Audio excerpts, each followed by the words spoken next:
Oke, ya bagi yang sedang melakukan pengukuran, nggak apa-apa, biar apa namanya itu pengukuran dulu.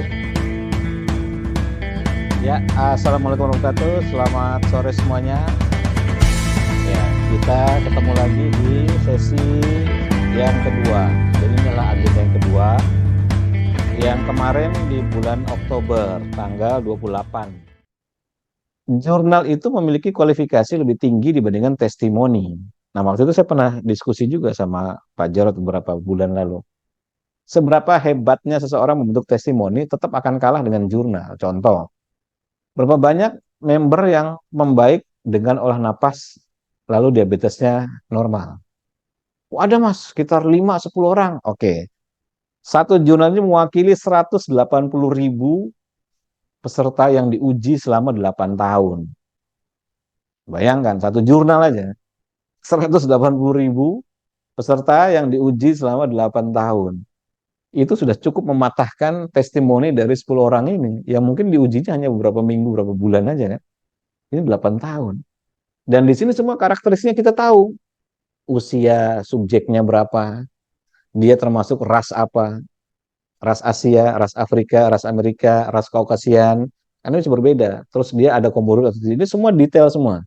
Di sini kita nggak pernah tahu orang-orang testimoni itu dia masuk ras apa, usia dia berapa, kemudian dia komorbidnya apa, kan nggak ada. Dia cuma cerita aja bahwa saya membaik, bla bla bla gini-gini. Kita nggak pernah tahu dasar latar belakang orang ini apa. Apakah orang ini mengkonsumsi obat? Apakah orang ini mengkonsumsi herbal? Apakah orang ini mengubah gaya hidup? Apakah orang ini menjalani olahraga dan sebagainya? Sehingga variabel olah napas itu dominan atau tidak menjadi penyebab utama kesembuhan. Jangan-jangan nggak pakai olah napas juga boleh. Contoh, saya kan pernah bikin video, ada 3 golongan. Golongan yang pertama ini untuk menyembuhin diabetes nih. Golongan yang pertama adalah orang-orang yang cukup menjalani puasa saja. Normal diabetesnya? Bisa normal. Dia jalani puasa rajin, diabetesnya bisa normal. Golongan kedua, dia menjalani perubahan pola makan saja, nggak pakai puasa. Misalnya dia menjalani carnivore diet, diet carnivore, atau dia hanya menjalani ketogenik saja, makan daging sayur, daging sayur, daging sayur. Semua diabetesnya tanpa puasa. Yang ini puasa aja yang rajin, nggak pakai pola makan, bisa sembuh juga. Yang ini hanya pola makan saja, nggak pakai puasa, sembuh juga. Yang ini olah napas saja, nggak pakai puasa, nggak pakai pola makan, bisa sembuh juga.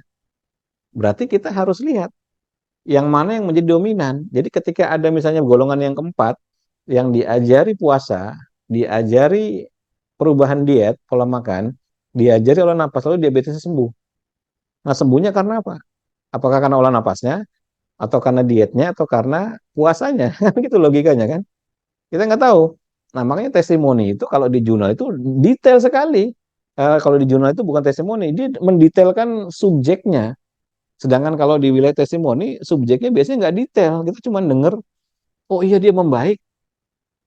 Kita nggak tahu dia ras apa, usianya berapa, dia gaya hidupnya bagaimana, dia punya komorbid enggak, dia mengkonsumsi obat-obatan enggak, dan sebagainya kita nggak tahu. Nah makanya dari itu kalau di dalam medis itu testimoni memiliki rentang yang paling kecil dibandingkan jurnal. Itu ini salah satu contoh gimana cara membandingkan saja. Tapi tidak lantas testimoni buruk. Enggak, testimoni bisa sebagai penyemangat pertama, penyemangat awal.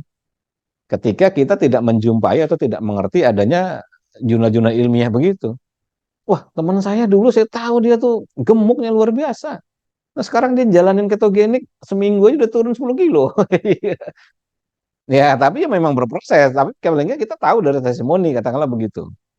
Nah, itu bisa sebagai penyemangat untuk awalan. Tetapi bukan sebagai dasar yang nanti diadu dengan jurnal. Maka dalam situasi apapun, tetap lebih menang jurnal dibandingkan testimoni. Nah, tinggal kita pintar-pintar milih saja. Repotnya jurnal itu hanya untuk mereka yang berpikir. Testimoni nggak perlu mikir, dengerin aja. Iya, kalau kita yakin sama omongannya, ya berarti kita percaya, kita ngikuti kan. Kalau jurnal kan harus mikir, harus oh ini metodenya begini, karakteristik subjeknya begini, hasil penelitiannya begini, kesimpulannya begini. Maka selalu terstruktur jurnal itu. Dari mulai abstraksinya, introduction-nya, latar belakangnya, metodologinya, kemudian cara mengukurnya, alatnya apa, teknik mengukurnya, hasil pengukurannya, lalu kesimpulan, diskusinya, ada semua tuh dalam sebuah jurnal. Sehingga kita kalau sekali baca itu kalau ngerti, ini jelas sekali. Nah ini, tapi ya nggak apa-apa. Kalau memang kita mulainya dari testimoni dan kebanyakan orang kita kayak gitu, boleh untuk menyemangati gitu. Berikutnya tetap harus tetap belajar supaya rasional. Kita latihan ada dasarnya, nggak cuma ikut-ikutan. Makanya di OMG itu kita nggak pernah ikut-ikutan, nggak pernah ikut-ikutan Buteyko, nggak pernah ikut-ikutan pranayama atau apa, nggak ada. Kita punya dasarnya sendiri. Kita punya dasar teorinya sendiri, dan itu sangat kokoh sekali. Yang jelas adalah jika itu semua berbasis alat, konsekuensinya kita tergantung pada alat atau harus membeli alat. Kalau napas, selama masih ada napas, selama itu kita masih bisa berubah. Kecuali udah nggak ada napas. Karena sering saya bilang pada akhirnya cuman tinggal kita dan napas. Cuman tinggal kita dan napas. Pada akhirnya begitu.